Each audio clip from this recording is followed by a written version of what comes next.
কোটা বিরোধী আন্দোলন সম্পর্কে আরো জানতে শাহবাগে যেতে চাই। সেখানে আছেন আমাদের সহকর্মী আখলাকুস সাফা। সাফা, আমাদের জানাবেন যে শিক্ষার্থীরা এখন বর্তমানে কি বলছেন এবং অবরোধ কর্মসূচির ব্যাপারে তাদের বর্তমান কর্মসূচি কি, তারা আর কি করতে চায় এবং সামনে তাদের আর কি কি কর্মসূচি আছে।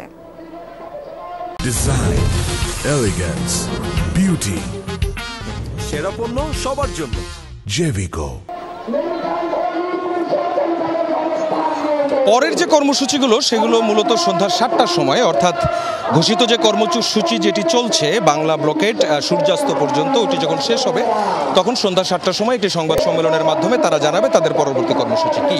তার আগ পর্যন্ত এখন পর্যন্ত তারা যে কথাগুলো বলছে এবং প্রতি ঘন্টায় ঘন্টায় তারা তাদের আন্দোলনের আপডেট জানাচ্ছে, সেই আপডেটের হিসেবে এখন পর্যন্ত তারা বলছে শহরের মোট ১৯টি গুরুত্বপূর্ণ পয়েন্টে শিক্ষার্থীরা তারা ব্লকেট করে রেখেছে।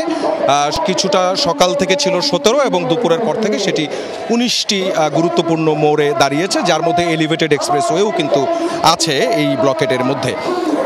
শিক্ষার্থীরা যেটি বলছেন সেটি হচ্ছে যে আদালতের এই আদেশের, অর্থাৎ আপিল বিভাগের আদেশের কারণেই যে তাদের আন্দোলন থেকে তারা সরে যাবে বিষয়টা এমন নয়, কারণ দুটো বিষয় আলাদা।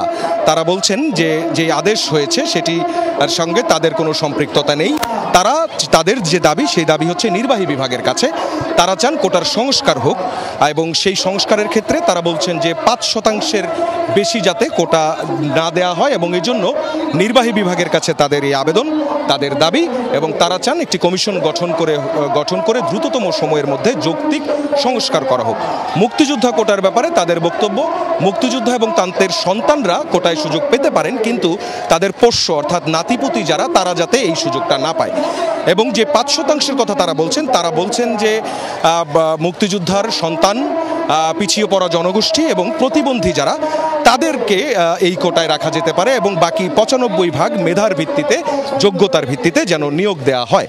এবং এখানে যে নারী বিশেষ করে শিক্ষার্থীরা অংশগ্রহণ করেছেন তাদের হাতে বেশ কিছু প্লেকার্ডে আমি দেখলাম এবং তাদের কয়েকজনের সঙ্গে যখন কথা বলেছি সোহার, তারা আমাকে বলছিলেন যে নারী এমনিতেই অগ্রসর হয়ে আছে, নারীকে অগ্রসর করার জন্য এখন আর কোটার দরকার নেই। বাংলাদেশ এরই মধ্যে এমন একটা জায়গায় এসে পৌঁছেছে এবং তারা যেটি বলছেন যে এই দফায় কোটার পুরো বিষয়টি দফা রফা হয়ে যাওয়া দরকার এবং এটি সবসময়ের জন্য ফিক্স হয়ে যাওয়াটা উচিত এবং উন্নত একটি দেশে কোনোভাবেই এই কোটা থাকতে পারে না। এবং তারা বলছেন যে সরকার থেকে যতক্ষণ পর্যন্ত সেই সিদ্ধান্ত না আসবে ততক্ষণ পর্যন্ত তারা রাজপথ ছাড়বেন না। সোহার, তার মানে সাফা বলতে চাচ্ছেন যে আন্দোলন এখন অব্যাহত থাকবে আর জনভোগান্তি কমার আপাতত কোনো সম্ভাবনা নেই। ধন্যবাদ আপনাকে।